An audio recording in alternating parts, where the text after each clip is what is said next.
भगवान शिव के बारे में ऐसा कहा जाता है कि भगवान शिव त्रिलोक के आदि और अंत के देवता हैं, जिनके आगे दुनिया की सभी शक्तियां असफल हो जाती हैं। लेकिन क्या आपको मालूम है आखिर भगवान शिव का जन्म कैसे हुआ था? उनकी माता कौन थी और उनके पिता का क्या नाम था? उनके गुरु कौन थे? उन्होंने किससे अपनी शिक्षा प्राप्त की थी और किस किस को शिक्षा का दान दिया था? अगर नहीं तो इस वीडियो के माध्यम से हम आपके इन्हीं सवालों के जवाब देने वाले हैं। आज हम सबसे पहले भगवान शिव के जन्म से जुड़ी पहली कहानी यानी शिव पुराण की एक लोकप्रिय कथा के बारे में बताने वाले हैं। शिव पुराण के अनुसार भगवान शिव को स्वयंभू माना जाता है, जिसका मतलब होता है कि भगवान शिव का जन्म स्वयं ही हुआ था। यानी कि इससे एक बात तो साफ हो जाती है कि ना ही भगवान शिव की कोई माता है और ना ही उनके कोई पिता हैं। इसी कारण से भगवान शिव पंच तत्वों से भी परे हैं, जिस कारण से इन्हें मृत्यु का भी कोई भय नहीं है और इनकी मृत्यु कभी नहीं हो सकती। पर अब बात करते हैं विष्णु पुराण में बताई गई भगवान शिव के जन्म से जुड़ी हुई एक और कहानी के बारे में। विष्णु पुराण में बताया गया है कि भगवान विष्णु के माथे से निकलने वाले तेज के कारण भगवान शिव की उत्पत्ति हुई थी और उनके नाभि से निकलते हुए तेज से कमल पर विराजमान ब्रह्मा जी का जन्म हुआ था। मगर दूसरी ओर भगवान विष्णु के जन्म के बारे में शिव पुराण में बताया गया है कि एक बार की बात है जब भगवान शिव अपने घुटने पर अमृत मल रहे थे और उनके घुटनों से निकलने वाले मैल से भगवान श्री हरि विष्णु का जन्म हुआ था। पर अगर ऐसा हुआ है तो विष्णु पुराण और शिव पुराण एक दूसरे से बिल्कुल अलग हैं। इस कथा के अलावा भगवान शिव के जन्म की एक और पौराणिक कथा काफी ज्यादा प्रसिद्ध है, जिसे शायद आपने अपने बड़े बुजुर्गों से सुना होगा। अगर नहीं सुना तो आपकी जानकारी के लिए बता दें कि श्रीमद् भागवत के अनुसार एक बार जब भगवान विष्णु और ब्रह्मा अहंकार से अभिभूत हो स्वयं को श्रेष्ठ बताते हुए लड़ रहे थे, भगवान विष्णु और ब्रह्मा जी के बीच इस बात पर बहस छिड़ गई थी कि आखिर इस संसार में सबसे महान कौन है। और जब भगवान विष्णु और भगवान ब्रह्मा इस बात को लेकर बहस कर रहे थे तो एक जलते हुए खंबे के रूप में महादेव उनके बीच आए थे। जब वे दोनों ही इस रहस्य को नहीं समझ पाए और तब अचानक से एक आवाज आई जिसमें कहा कि जो भी इस खंबे का शोर ढूंढ लेगा वही सबसे महान कहलाएगा। ऐसा सुनते ही ब्रह्मा जी ने एक पक्षी का रूप लिया और खंबे का ऊपरी हिस्सा ढूंढने के लिए निकल गए। वहीं विष्णु जी ने बराह का रूप धारण किया और खंबे का अंत ढूंढने के लिए निकल गए। बहुत देर तक खोजने के बाद भी दोनों में से किसी को भी खंबे का शोर नहीं मिला और दोनों हार मानकर वापस आ गए। जिसके बाद भगवान शिव अपने असली रूप में आए और फिर भगवान विष्णु और ब्रह्मा जी ने यह मान लिया कि महादेव ही सबसे महान और शक्तिशाली हैं। इनसे बड़ी शक्ति इस दुनिया में कोई नहीं है। इसके साथ ही शिव पुराण में बताया गया खंबा इस बात को दर्शाता है कि ना ही भगवान शिव जन्मे थे और ना ही उनका कोई अंत है। और एक कारण तो यही है कि भगवान शिव को स्वयंभू कहा जाता है, जानी भगवान शिव का अंत है ही नहीं, जानी वे अमर हैं। अब हम बात करते हैं भगवान शिव से जुड़े एक ऐसे विषय के बारे में जो सबसे ज्यादा प्रसिद्ध है कि क्या भगवान ब्रह्मा भगवान शिव के पिता हैं। जी हाँ, इनकी यह कहानी लोगों के बीच काफी प्रचलित है। तो आपको बता दें कि आखिर किस प्रकार भगवान शिव ने ब्रह्मा जी के पुत्र के रूप में जन्म लिया था। इसके पीछे विष्णु पुराण की एक पौराणिक कथा है, जिसके अनुसार जब धरती, आकाश, पाताल या कहें पूरा ब्रह्मांड जलमग्न था, जानी पानी में डूबा हुआ था, तब भगवान विष्णु के अलावा कोई भी देव या प्राणी इस संसार में नहीं था। तब केवल विष्णु ही जल सतह पर अपने शेषनाग पर लेटे हुए नजर आ रहे थे, जिसके बाद उनकी नाभि से कमल की डंडी पर ब्रह्मा जी प्रकट हुए। और जब भगवान ब्रह्मा और भगवान विष्णु इस ब्रह्मांड से संबंधित बातें कर रहे थे, तब वहां भगवान शिव प्रकट हुए, जिसके बाद ब्रह्मा जी ने उन्हें पहचानने से इनकार कर दिया।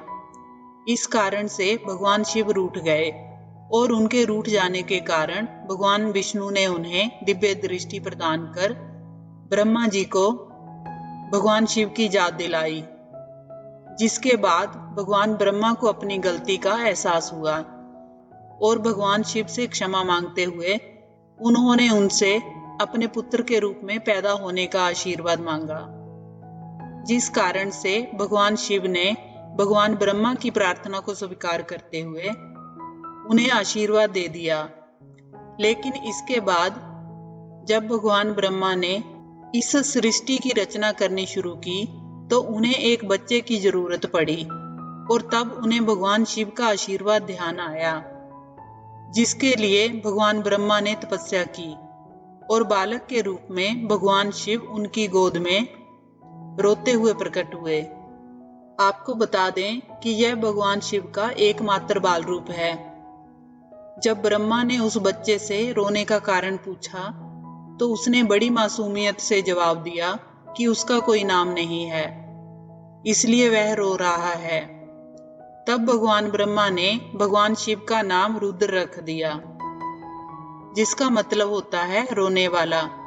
पर इसके बावजूद भी भगवान शिव चुप नहीं हुए। तब ब्रह्मा ने उन्हें दूसरा नाम दिया, पर शिव को वह नाम भी पसंद नहीं आया और फिर भी वे चुप नहीं हुए। इस तरह भगवान शिव को चुप कराने के लिए भगवान ब्रह्मा ने भगवान शिव को 8 नाम दिए थे, जो रुद्र, शर्व, भाव, उग्र, भीम, पशुपति, ईशान और महादेव जैसे नाम थे। शिव पुराण के अनुसार उनके यह नाम पृथ्वी पर लिखे गए थे। इसके बाद बात आती है श्रीमद् देवी महापुराण की।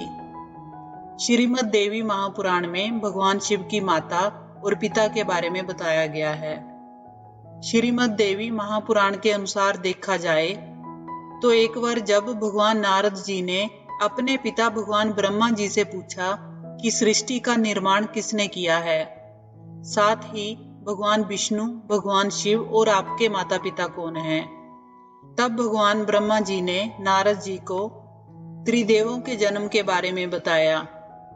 जो बताया वह वाकई चौंका देने वाली बात थी। दरअसल उन्होंने कहा कि देवी दुर्गा और भगवान शिव स्वरूप ब्रह्मा के जोग से ब्रह्मा, विष्णु और महेश का जन्म हुआ था। जानी प्रकृति का रूप लिए माँ दुर्गा ही हम तीनों की माता है और ब्रह्मा यानी काल सदाशिव हमारे पिता हैं। इसके साथ ही श्रीमद् देवी महापुराण में भी भगवान विष्णु और भगवान ब्रह्मा के बीच हुए झगड़े की एक कहानी मिलती है, जिसके अनुसार एक बार श्री ब्रह्मा जी और विष्णु जी में झगड़ा हुआ और दोनों में बहस छिड़ी हुई थी। तब भगवान ब्रह्मा ने कहा कि सृष्टि को मैंने बनाया है और मैं ही प्रजापिता हूँ, जिसके जवाब में भगवान विष्णु जी ने कहा कि मैं आपका पिता हूँ, क्योंकि आप मेरी नाभि से निकले हुए कमल से पैदा हुए हैं। धीरे धीरे समय के साथ ये बहस बढ़ती गई। इसके बाद इन दोनों का झगड़ा सुनकर भगवान सदाशिव वहां पहुंचे और उन्होंने कहा कि पुत्रों, मैंने ही तुमको इस संसार को बनाने और इसे संभालने के केवल 2 काम दिए हैं। इसी प्रकार मैंने शंकर और रुद्र को संहार और तिरोगति के कार्य दिए हैं। इसके साथ ही उन्होंने कहा कि मुझे वेदों में ब्रह्म कहा है। मेरे 5 मुख हैं, एक मुख से अकार, दूसरे मुख से उकार तथा तीसरे मुख से मुकार, चौथे मुख से बिंदु तथा 5वें मुख से नाद यानी शब्द प्रकट हुए हैं। उन्हीं 5 को एक साथ मिलाकर देखा जाए तो एक अक्षर ओम बनता है। यह मेरा मूल मंत्र है, जिसे आज हम सभी भगवान शिव के मूल मंत्र के रूप में जानते हैं। इतना कहने के बाद भगवान ब्रह्मा और विष्णु दोनों ही समझ गए कि भगवान शिव से ज्यादा शक्तिशाली इस दुनिया में कुछ भी नहीं है। दोनों ने भगवान शिव को प्रणाम किया और वहां से चले गए। चलिए दोस्तों, जब आप भगवान शिव के बारे में इतना तो जान ही चुके हैं, तो क्या आपको पता है कि आखिर भगवान शिव ने किससे शिक्षा प्राप्त की थी और उनके गुरु कौन थे? हम जानते हैं, शायद ही इसका जवाब आप में से किसी को पता होगा। जिन्हें नहीं पता उन्हें बता दें कि भगवान शिव स्वयं इस संसार के गुरु माने जाते हैं, जिन्होंने इस संसार में गुरु शिष्य की परंपरा की शुरुआत की थी। लेकिन अगर सवाल आता है कि आखिर भगवान शिव किसके गुरु थे, तो आपको जरूर जान लेना चाहिए कि हिंदू धर्म के ग्रंथ कहते हैं कि ब्रह्मा जी और शिव जी इस संसार के सबसे पहले गुरु हैं, जिन्होंने गुरु शिष्य के इस रिश्ते की शुरुआत की थी। जहां भगवान ब्रह्मा ने अपने मानस पुत्रों को शिक्षा प्रदान की थी, वहीं भगवान शिव ने अपना ज्ञान केवल अपने 7 शिष्यों को दिया था। जाने भगवान शिव 7 शिष्यों के गुरु थे, और वे जिन शिष्यों के गुरु थे उन्हें आज के समय में सप्त ऋषियों का दर्जा दिया गया है। भगवान शंकर या महादेव सबसे महत्वपूर्ण देवताओं में से एक हैं। वह त्रिदेवों में से एक देव हैं। इन्हें देवों के देव महादेव भी कहते हैं।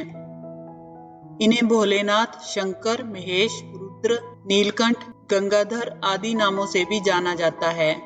संहारक कहे जाने वाले भगवान शिव ने एक बार देवों की रक्षा करने हेतु जहर पी लिया था और नीलकंठ कहलाए। भगवान शिव अपने भक्तों पर प्रसन्न हो जाएं तो सारी मुरादें पूरी कर देते हैं। जिस प्रकार इस ब्रह्मांड का ना कोई अंत है, ना कोई शोर और ना ही कोई शुरुआत, उसी प्रकार भगवान शिव अनादि हैं। संपूर्ण ब्रह्मांड भगवान शिव के अंदर समाया हुआ है। जब कुछ नहीं था तब भी भगवान शिव थे, जब कुछ नहीं होगा तब भी शिव ही होंगे। भगवान शिव को महाकाल कहा जाता है, अर्थात समय। शिव अपने इस स्वरूप द्वारा संपूर्ण सृष्टि का भरण पोषण करते हैं। परमात्मा का यह स्वरूप अत्यंत ही कल्याणकारी माना जाता है, क्योंकि पूर्ण सृष्टि का आधार इसी स्वरूप पर टिका हुआ है। यह थे भगवान शिव के जन्म से जुड़े हुए कुछ तथ्य। अगर आपको ये कहानी अच्छी लगी हो तो वीडियो को लाइक करें, चैनल को सब्सक्राइब करें। कहानी को अंत तक सुनने के लिए आपका धन्यवाद।